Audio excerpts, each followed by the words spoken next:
Welcome in, everyone. I hope you guys are doing great wherever you're watching from today.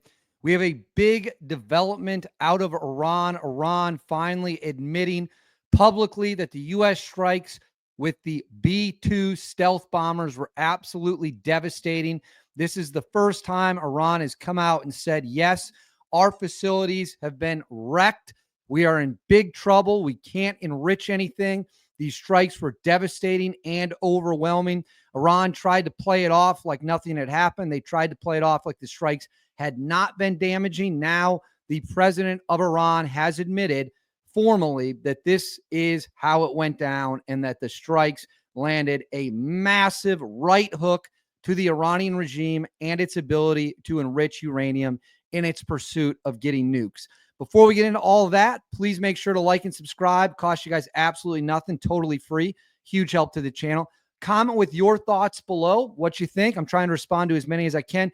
Hit that bell, all notifications on, and then here at the bottom of the screen, Instagram, David_Hookstead, XD Hookstead. And for those of you who might be joining me for the first time, my name's David Hookstead. I love to cover foreign affairs, military, current events, a little bit of politics, but we try to keep politics to a minimum unless it's really interesting. We like to talk about big picture stuff, wild stuff going around the world that you won't hear elsewhere. That's what we're going to do today. Let's get into it.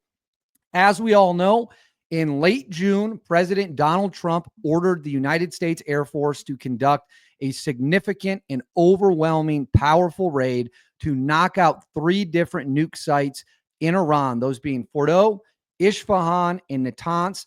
Fordow is hit by 12 GBU-57 bunker busters. Natanz was hit by 2 GBU-57 bunker busters, and then roughly 30 cruise missiles launched by a submarine about 400 miles away landed at Isfahan. Those cruise missiles hit their targets within 9 inches of the exact spot they were supposed to hit. You know, they say you got to be close with horseshoe and hand grenades. I'm pretty sure being within 9 inches with a cruise missile will also get the job done.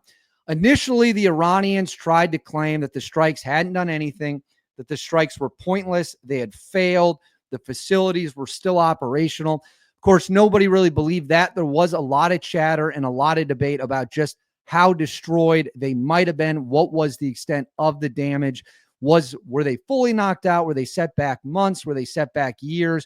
We all know about the initial intelligence assessment that leaked saying that they would be operational again. Then a second intelligence assessment came out and said, no, these have been hit pretty hard, especially Fordow, which took the brunt of the attack with 12 30,000-pound bunker busters.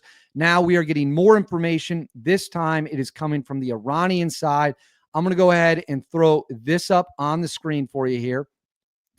This is a video of the president of Iran. It says, during an interview Monday with Fox News' Brett Baer, Foreign Minister Abbas Araghchi admitted that several of Iran's nuclear facilities have been seriously damaged or destroyed, but that the extent of the damage is still under evaluation, adding that Iran is not currently, that's important, they are not currently enriching uranium because of the damage to Fordow, Natanz, and Isfahan nuclear facilities by last month's strikes by the U.S. Air Force and Navy. The Air Force, of course, dropping the GBU-57s with the B-2 stealth bombers, the Navy taking care of business with the cruise missiles. So this is the first time Iran has formally admitted that the strikes were every bit as serious as they were believed to be. Let's go and watch his comments right now. What is the extent of the damage to the nuclear enrichment program after these attacks? Well, our facilities have been damaged, seriously damaged. The extent of which is now under evaluation by our Atomic Energy Organization. But as far as I know, they are seriously damaged. We need a new modality because the facilities have been destroyed. Does Iran plan to reconstitute its enrichment program? Is it continuing now, or has the damage been so severe that it is all stopped? It is now stopped because, yes, damages are serious and severe. What is the extent of the damage? So right there, you saw Iranian Foreign Minister Abbas Araghchi say that the damage is so severe that they no longer can enrich uranium. Now, might the day come when they are possibly able to enrich uranium again? I'm sure it is possible they could rebuild, but you're talking about years and years down the road. And depending on who the president is at that time, we could just see a replay of the United States or Israel or a combination of the two going back in and just repeating what we just saw. Keep in mind, Iran's airspace is completely undefended. The American planes went in untouched, did whatever they wanted. They never even got a shot off at us. And we're going to get into some details of the strike on the back end of the video here. But let me switch to this, because Trump also put this on Truth Social. Let me make sure this is up on the screen for you. It says all 3 nuclear sites in Iran were completely destroyed and or obliterated, in all caps. It would take years to bring them back into service. And if Iran wanted to do so, they would be much better off starting anew in 3 different locations prior to those sites being obliterated, should they decide to do so. Thank you for your attention to this matter. That came on July 19th, which was what, this past Saturday? Was that this past Saturday? Past Saturday or Friday? The days are all meshing together when you're putting together live streams, putting together videos. So Trump and the Iranian foreign minister have the exact same version of events now. The Iranian foreign minister is saying these things were damaged severely. The president of the United States, Donald Trump, is saying they were obliterated. Now it seems that both countries are lockstep in the reality of what is going on. Here's the thing. Some might say, well, maybe Iran is lying to get America to put its guard down. I doubt that, because if Iran came out and said these facilities were essentially untouched and we're going to go back to enriching uranium right now today, what would stop the U.S. from just flying right back in and doing this all over again? Again, their skies are undefended. So right here, let me go ahead and put this on the screen for you. All right, you should be able to see that now.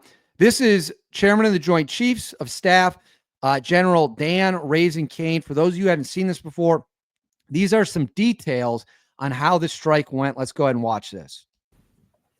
As the strike package approached Fordow and Natanz, the U.S. protection package employed high-speed suppression weapons to ensure safe passage of the strike package, with fighter assets employing preemptive suppressing fires against any potential Iranian surface-to-air threats. We are currently unaware of any shots fired at the U.S. strike package on the way in. At approximately 6:40 p.m. Eastern Standard Time, 2:10 a.m. Iran time, the lead B-2 dropped 2 GBU-57 massive ordnance penetrator weapons on the first of several aim points at Fordow.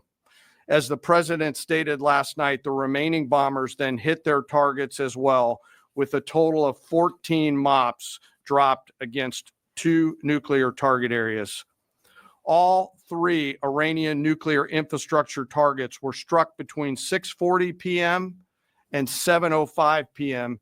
Eastern time. Again, that's about 2:10 in the morning local time in Iran, with the Tomahawk missiles being the last to strike at Esfahan to ensure we retain the element of surprise throughout the operation. All right, so there you go. That's General Dan Raising Cane explaining the strike details. And now we know, now we have information that from the Iranian side, not just from the U.S. side, from the Iranian side, that this strike was every bit as devastating as we possibly thought it could be. So there you go.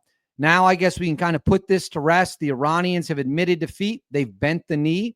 They are admitting that they got crushed, that the United States Air Force flew in untouched, blew up their facilities, got out. The cruise missiles came from the submarine 400 miles away. We took care of business. The president set out to accomplish that goal. He accomplished that goal, which is what he was hoping to do. So we'll see what comes next. But for now, it certainly seems this situation is over. But I want to know what you guys think. Let me know in the comments below. Please make sure to like and subscribe. Again, totally free, cost you nothing. Hit that bell, all notifications turned on. And then right here on the screen, Instagram, David_Hookstead, X, D Hookstead. And as always, I'll see y'all next time.